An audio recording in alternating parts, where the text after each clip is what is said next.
घबराहट बड़ी सांसें प्लम्बर के सर के बालों को छू रही थी। अभी प्लम्बर ने उसकी आधी ही झलक देखी थी कि प्लम्बर ने अपना मुंह वापस सामने की तरफ कर लिया, क्योंकि उसकी हिम्मत ही नहीं हो रही थी। रफीक ने बब्बी के कंधे पर थपकी दी और फिर बब्बी ने कहा, अच्छा पहलवान जी, अब मुझे इजाज़त दें, मैं अब चलता हूँ। उम्मीद है कि सब कुछ ठीक हो जाएगा। रफीक ने कहा, अरे बब्बी भाई, कोई चाय पानी तो पीते जाओ। बब्बी ने कहा, नहीं फीका भाई, फिर कभी, अभी मुझे ज़रा जल्दी है। ये कहते हुए बब्बी चला गया और रफीक प्लम्बर के पास जाकर खड़ा हो गया।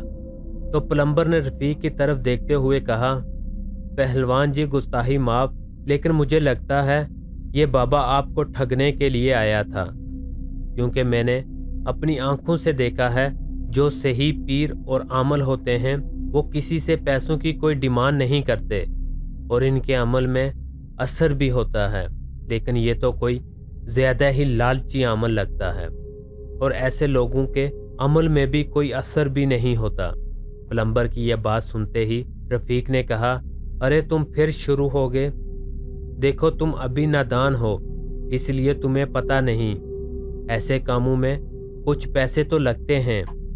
तो अगर शाकर बाबा कह रहा है तो जाहिर सी बात है कि उसे पैसे अमल करने के लिए चाहिए और उसके अमल में इस्तेमाल होने वाली चीज़ें पैसों से ही मिलेंगी ना, तो इसमें बुरा क्या है। ये सुनकर प्लम्बर ने ना में सर हिलाते हुए कहा, कैसा अमल, सब पैसे जानने के तरीके हैं।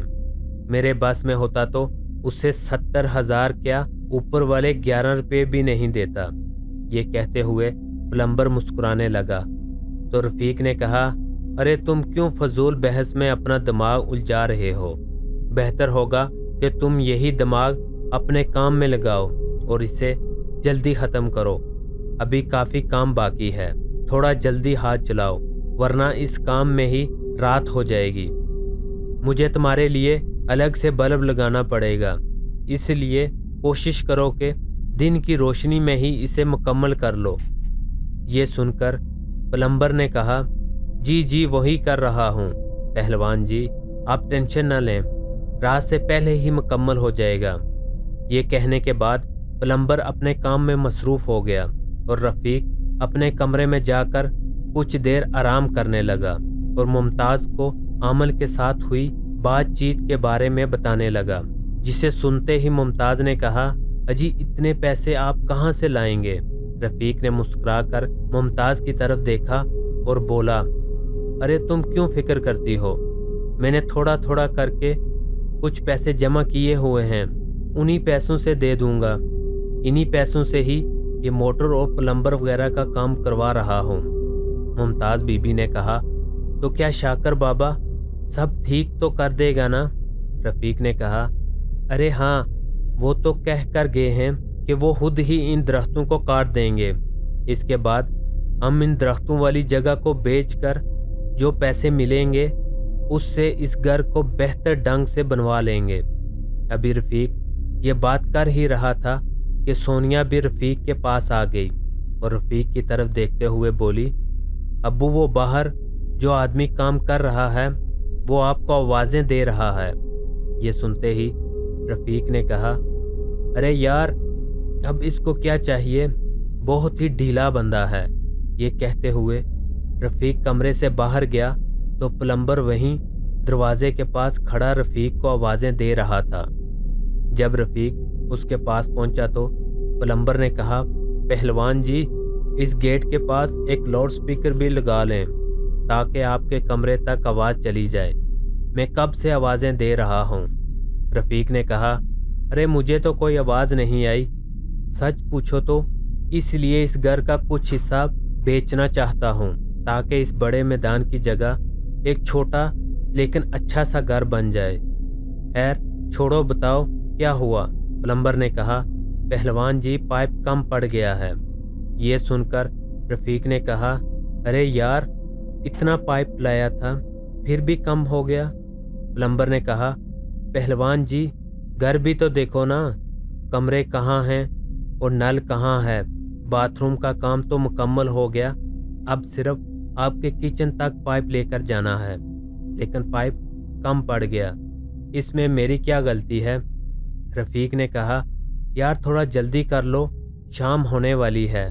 प्लम्बर ने कहा, इसीलिए तो कह रहा हूँ, आप जाकर जल्दी से 15 फुट पाइप और जॉइंट ले आएं, तब तक मैं बाकी का काम मुकम्मल करता हूँ। ये सुनकर रफ़ीक ने हाँ में सर हिलाया और पाइप लेने चला गया और प्लम्बर मोटर को नलके के साथ अटैच करने में मसरूफ़ हो गया। दिन ढल चुका था, वो तकरीबन शाम हो चुकी थी और अंधेरा छा रहा था। प्लम्बर बाकी का काम मुकम्मल करके नलके के पास बैठकर रफ़ीक का इंतज़ार कर रहा था कि अचानक दरख्तों के पत्तों में ससराहट सी होने लगी, जिसे सुनते ही प्लम्बर ने चौंक कर दरख्तों की तरफ देखा तो उसे एक दरख्त की काफ़ी सारी शाखें हिलती हुई नज़र आई। ऐसा लग रहा था कि कोई दरख्तों की शाखों से उलझ रहा है। ये देखते हुए प्लम्बर आस्ता आस्ता से उस दरख्त की तरफ बढ़ने लगा और बाकी दरख्तों के पास से गुजरता हुआ उस दरख्त के पास पहुंच गया। अभी प्लम्बर ऊपर उस दरख्त की तरफ देख ही रहा था कि अचानक प्लम्बर के पीछे से एक दमक की आवाज़ सुनाई दी। उस वक़्त प्लम्बर ने चौंक कर अपने पीछे देखा तो वहाँ कोई नहीं था, जबकि हैरानी से इधर उधर देखने लगा कि अचानक फिर से प्लम्बर के बिल्कुल पीछे दमक की आवाज़ सुनाई दी। ऐसा लगा जैसे किसी ने ऊंची जगह से बिल्कुल प्लम्बर के पास छलांग लगाई हो। इस आवाज़ को सुनते ही प्लम्बर को अपने पीछे किसी की मौजूदगी का एहसास होने लगा। उस वक़्त प्लम्बर के रोंगटे खड़े हो गए। वो डर से पूरी तरह कांपने लगा, क्योंकि उस वक़्त सिवाय प्लम्बर के पूरे सहन में कोई नहीं था। प्लम्बर ने हिम्मत दिखाते हुए अपनी कांपती हुई गर्दन को आस्था से आधा घुमाकर अपने पीछे देखने की कोशिश की तो उसे अपने पीछे कोई बड़े से कद की कोई चीज़ दिखाई दी, जो कि आस्था से गरा रही थी और इसकी गराहट बड़ी सांसें प्लम्बर के सर के बालों को छू रही थी। अभी प्लम्बर ने उसकी आधी ही झलक देखी थी कि प्लम्बर ने अपना मुंह वापस सामने की तरफ कर लिया, क्योंकि उसकी हिम्मत ही नहीं हो रही थी कि उसको पूरी तरह से देख सके। उसी वक़्त प्लम्बर का पेशाब उसके कपड़ों में ही निकल गया। प्लम्बर खौफ से लड़ता हुआ उम्मीद भरी नज़रों से रफ़ीक के कमरों की तरफ देख रहा था, लेकिन ना तो उसके कदम वहाँ से हिल रहे थे और ना ही उसकी आवाज़ निकल रही थी। ऐसा लग रहा था कि जैसे उसके पूरे जिस्म पर फालिज का अटैक हो गया है। फिर अचानक प्लम्बर की आंखें बंद होने लगी। फिर अचानक उसे चक्कर सा आया और वो बेहोश होकर गिर गया। लेकिन जब प्लम्बर को होश आया तो उसने खुद को एक कमरे में लेटा हुआ पाया। तो प्लम्बर ने चौंक कर इधर उधर देखा तो उसे रफ़ीक और रफ़ीक के घर वाले आसपास खड़े हुए दिखाई दिए, जो प्लम्बर की तरफ हैरानी से देख रहे थे। इतने में रफ़ीक ने मुस्कुराते हुए प्लम्बर से कहा, जी जनाब, अब कैसा महसूस कर रहे हो? ये सुनते ही प्लम्बर ने जल्दी से चारपाई से उठते हुए कहा, पहलवान जी मुझे माफ़ कीजिएगा, मुझे नहीं पता मैं यहाँ कैसे सो गया, मैं तो बाहर खड़ा था। रफ़ीक ने कहा, हाँ मैं जानता हूँ, क्योंकि यहाँ तुम्हें मैं ही लेकर आया था। ये सुनकर प्लम्बर ने हैरानी से रफ़ीक की तरफ देखते हुए कहा, आप लेकर आए थे? रफ़ीक ने कहा, हाँ, जब मैं पाइप लेकर वापस आया तो देखा कि तुम मेन गेट के पास बेहोश पड़े थे, तो मैं तुम्हें उठाकर अंदर ले आया। वैसे हुआ क्या था तुम्हें? ये सुनकर प्लम्बर ने बाहर सहन की तरफ देखते हुए कहा, वो वहाँ दरख्तों के पास वो बहुत ही अजीब सी चीज़ें थी, वो बहुत ही डरावनी थी। ये कहते हुए प्लम्बर अपने हाथ से बाहर सहन की तरफ इशारा करते हुए रफ़ीक की तरफ आंखें फाड़ कर देखने लगा। प्लम्बर की ये बात सुनकर सब लोग हैरानी से एक दूसरे की तरफ देखने लगे। इतने में प्लम्बर ने कहा, पहलवान जी माफ़ कीजिएगा, लेकिन मुझे अब यहाँ काम नहीं करना, मुझे घर जाना है। मेहरबानी फरमाकर मुझे मेरे घर तक छोड़ देंगे। वो बाहर वो बहुत ही खतरनाक है। ये कहते हुए प्लम्बर बहुत डरा हुआ लग रहा था। रफ़ीक ने प्लम्बर की हालत को देखते हुए कहा, अच्छा ठीक है, मैं तुम्हें तुम्हारे घर छोड़ दूंगा, लेकिन तुम पहले इत्मीनान से बैठकर मेरी बात सुनो। नहीं पहलवान जी, मुझे मेरे घर छोड़ दें, आपकी बड़ी मेहरबानी होगी। ये कहते हुए प्लम्बर अपने कांपते हुए हाथों को रफ़ीक के सामने जोड़ने लगा, जिसे देखकर रफ़ीक ने कहा, अरे ये क्या कर रहे हो? अच्छा चलो फिर मैं तुम्हें तुम्हारे घर छोड़ दूं। ये सुनते ही प्लम्बर ने बिना बोले ही हाँ में सर हिलाया और रफ़ीक का हाथ पकड़कर मेन गेट की तरफ जाने लगा, जबकि बाकी घर के लोग प्लम्बर की हालत देखकर खौफजदा हो रहे थे। इतने में खालिद ने मुमताज़ की तरफ देखते हुए कहा, अम्मी मैं भी अब्बू के साथ जा रहा हूँ, मुझे लगता है इन्हें अकेला नहीं छोड़ना चाहिए। ये कहते हुए खालिद भी रफ़ीक के पीछे चला गया। जब खालिद रफ़ीक के पास पहुंचा तो रफ़ीक ने कहा, अरे बेटा तुम कहाँ चल पड़े? खालिद ने कहा, अब्बू मैं भी आपके साथ चल रहा हूँ।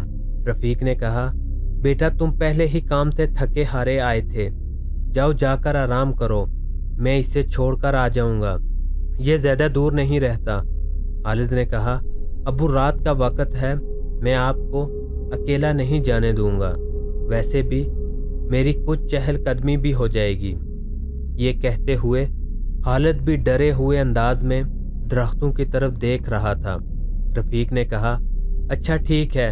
इस दौरान प्लम्बर रफ़ीक के बाजू थामे खुद को रफ़ीक के बगल में छुपाकर मेन गेट की तरफ चलते हुए दरख्तों की तरफ डरते हुए देख रहा था। जब सब लोग घर से बाहर निकलकर कुछ ही दूरी पर गए तो अचानक खालिद ने पलटकर घर की तरफ देखा तो उसे घर की दीवार पर कोई बड़ी सी चीज़ बैठी हुई दिखाई दी, जो कि दीवार पर बैठकर अपनी टांगों को आगे पीछे हिला रही थी। उसे देखते ही खालिद ने रफ़ीक की तरफ देखते हुए कहा, अब्बू वो क्या चीज़ है अपने घर की दीवार पर? यह कहते हुए खालिद ने दोबारा उस तरफ देखा तो वहाँ कोई नहीं था। तो रफ़ीक ने कहा, अरे बेटा क्या है वहाँ? खालिद ने हैरानी से रफ़ीक की तरफ देखते हुए बोला, अब्बू ये क्या हुआ? अभी मैंने वहाँ किसी को बैठे हुए देखा था। रफ़ीक ने कहा, अरे बेटा छोड़ो उसे, कुछ नहीं है, वहाँ चुपचाप चलते रहो। इस दौरान प्लम्बर भी घर की तरफ देख रहा था। तो रफ़ीक ने प्लम्बर से कहा, अरे अब तुम क्या देख रहे हो? कुछ नहीं है वहाँ, चलो जल्दी।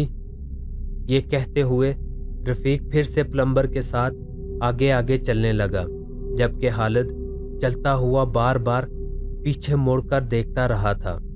तो रफ़ीक ने कहा, खालिद आगे देखकर चलो। तो खालिद ने कहा, जी अबू, और सामने देखकर चलने लगा। फिर जब सब लोग घर से काफ़ी दूर निकल आए तो प्लम्बर ने कहा, पहलवान जी अब मैं अकेला चला जाऊंगा, वो सामने गली आ गई है मेरी, आप चाहें तो वापस चले जाएं। आपका बहुत बहुत शुक्रिया जो आप मुझे यहाँ तक छोड़ने आए। रफ़ीक ने कहा, अरे नहीं कोई बात नहीं।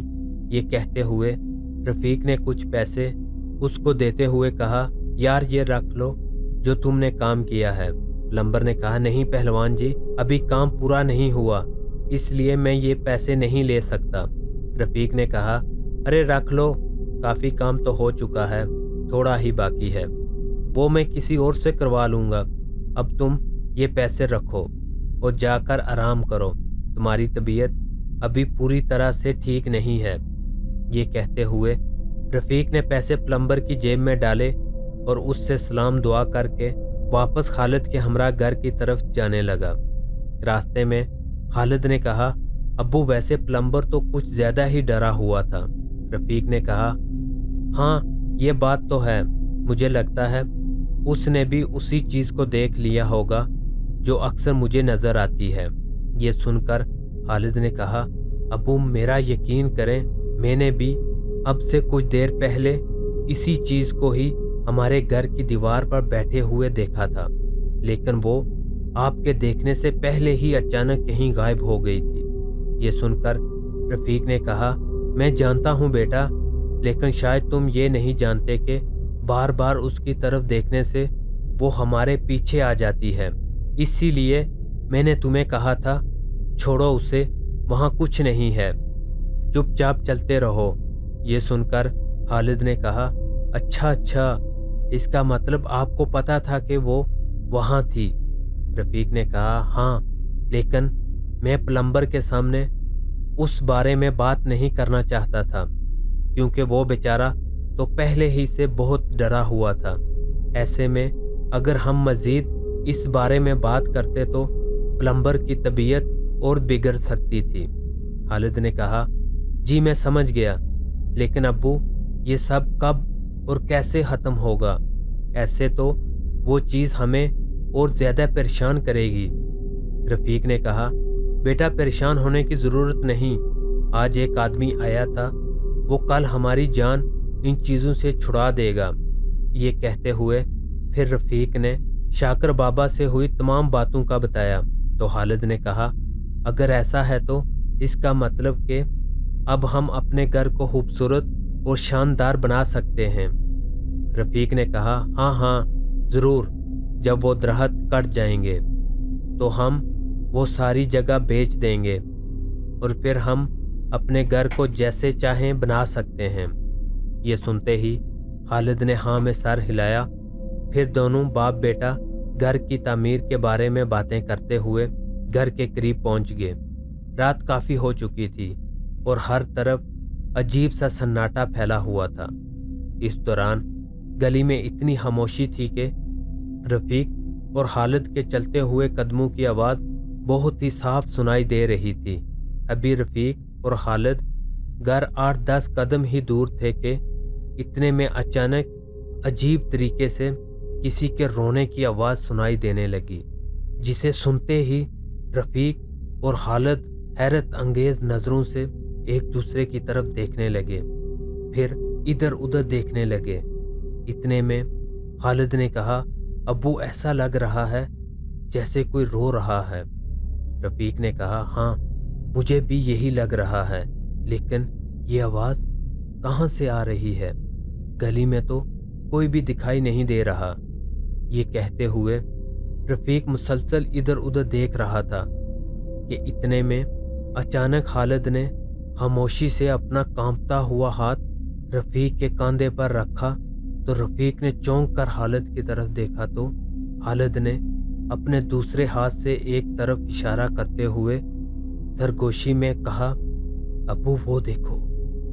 जैसे ही रफ़ीक ने उस तरफ देखा तो रफ़ीक के होश ही उड़ गए, क्योंकि रफ़ीक के घर के कोने पर एक लंबी सी औरत खड़ी थी, जिसका चेहरा पूरी तरह से उसके बालों से ढका हुआ था, जबकि उसके बाल इतने लंबे थे कि उसके पेट से भी नीचे तक जा रहे थे और वो अजीब सी आवाज़ें निकालते हुए रो रही थी।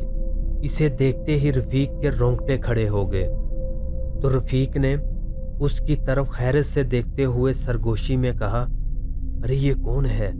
अचानक यहाँ कैसे आ गई?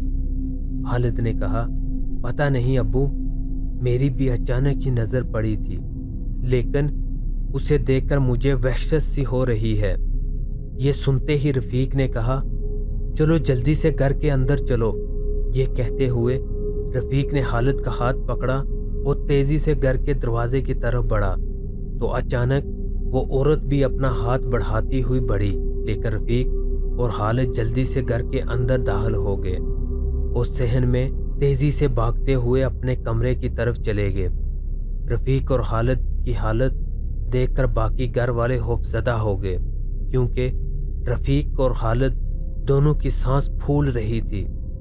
इतने में मुमताज़ ने कहा, क्या हुआ, सब ठीक तो है? रफ़ीक ने फूलती हुई सांसों के साथ हाँ में सर हिलाया और फिर तेज तेज सांस लेने लगा। इस दौरान खालिद भी तेजी से सांस लेता हुआ पानी पीने लगा। फिर रफीक ने मुमताज़ की तरफ देखते हुए कहा, वो हमारे घर के बाहर हमने किसी अजीब सी औरत को देखा है। ये कहने के बाद रफीक ने सारा वाक़या मुमताज़ को बताया। तो मुमताज़ बीबी ने कहा, तो क्या वो भी कोई हवाई चीज़ थी? रफीक ने कहा, पता नहीं, लेकिन मैं पहले जिन चीज़ों को देख चुका हूँ ये उससे अलग दिखाई दे रही थी। इतने में खालिद ने कहा, हाँ अब्बू, जिस चीज़ को मैंने दीवार पर बैठे हुए देखा था वो कुछ डरावनी सी दिखाई दे रही थी, लेकिन ये तो कोई औरत लग रही थी। इतने में सोनिया ने कहा, अब्बू क्या पता वो बेचारी कोई औरत ही हो। रफीक ने कहा, अरे हो भी तो क्या फ़र्क पड़ता है, जिस तरह वो हमारी तरफ हाथ बढ़ाकर आगे आ रही थी मुझे तो वो भी खौफनाक ही लग रही थी।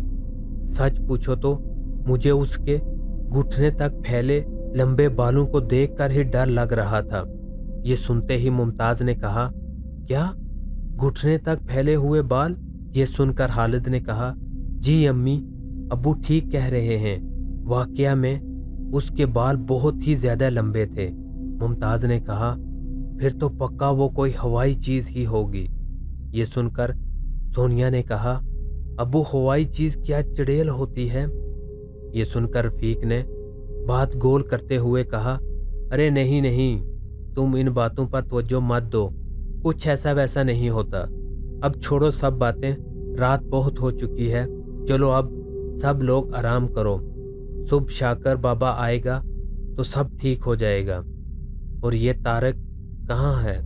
मुमताज़ ने कहा, वो तो कब का सो गया। रफ़ीक ने कहा, ठीक है, अब तुम सब लोग भी जाओ और आराम करो और अपने अपने कमरों के दरवाजे अच्छे से बंद करके सोना।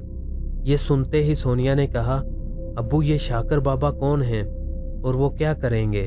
और दरवाजे अच्छे बंद करके सोने से क्या मतलब है? अब्बू कोई खतरात वाली बात है? ये सुनते ही रफ़ीक ने उकता कर कहा, अरे नहीं मेरी माँ, एक तो तुम सवाल बहुत करती हो। अरे मुमताज़ जाओ, इसे लेकर जाओ। ये कहते हुए रफ़ीक सोने चला गया। सोने के लिए अपने अपने कमरों में चले गए। अगले दिन सब हस्बे मामूल अपने अपने काम पर जाने के लिए तैयार हुए तो रफ़ीक ने तारक से कहा, बेटा तुम अपने बॉस से इस जगह के बारे में बात करके देख लेना, तुमने कहा था ना वो ऐसी कोई जगह खरीदना चाहते हैं। तारक ने कहा, जी जी, मैं आज ही इनसे बात करूंगा। तो क्या आपने इस जगह को बेचने का फैसला कर लिया है अब्बू? रफ़ीक ने कहा, हाँ बेटा, तुम इनसे बात करके देख लेना। ये सुनकर तारक ने खुशी में 2 बार हाँ में सर हिलाया। इसके बाद खालिद और तारक भी अपने अपने काम पर रवाना हो गए, जबकि रफ़ीक रेस्टोरेंट गया और वहाँ से शाकर बाबा को देने के लिए पैसे ले आया।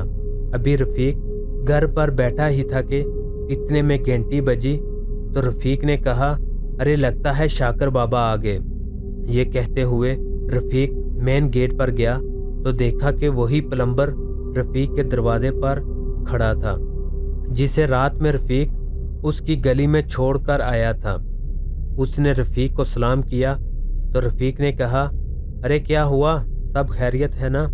प्लम्बर ने कहा, पहलवान जी मुझे माफ़ कर दीजिए, दरअसल गुज़श्ता रात मैं बहुत डर गया था, इसलिए मैंने यहाँ काम ना करने का कह दिया था, लेकिन फिर मुझे एहसास हुआ कि मैंने काम अधूरा छोड़कर गलत किया है, जबकि सिर्फ कुछ ही देर का काम बाकी था। वैसे भी आपने मुझे पूरे काम के पैसे दे दिए हैं, इसलिए मैं बाकी का काम मुकम्मल करने आया हूँ। अगर आपको बुरा ना लगे तो क्या मैं अधूरा काम मुकम्मल कर लूँ?